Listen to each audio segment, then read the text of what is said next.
ফ্লোরিডার টেম্পা সিটিতে অনুষ্ঠিত হলো চতুর্থবারের Asian Pacific Islander cultural festival, যেখানে অংশগ্রহণ করেছে 40টারও বেশি দেশের প্রতিনিধিরা।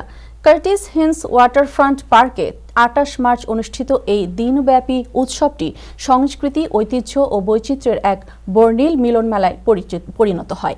বাংলাদেশের পক্ষ থেকে অংশ নিয়েছে inter cultural performing arts and heritage এর শিল্পীবৃন্দ। সঙ্গীত পরিচালক শফিকুল ইসলামের তত্ত্বাবধানে দেশাত্মবোধক 3টি গান পরিবেশন করেন শফিকুল ইসলাম, তানজিন আখতার, অজেয় অর্ক, অনন্ত প্রত্যয়, নাসির উদ্দিন, নাহিদা সুলতানা বৃষ্টি ও অদিতি দত্ত।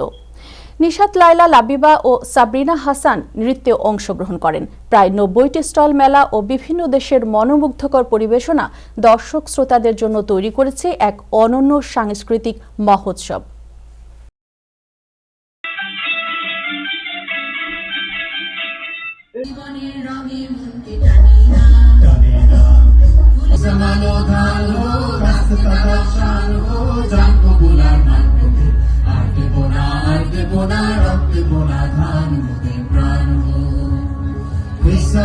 ধান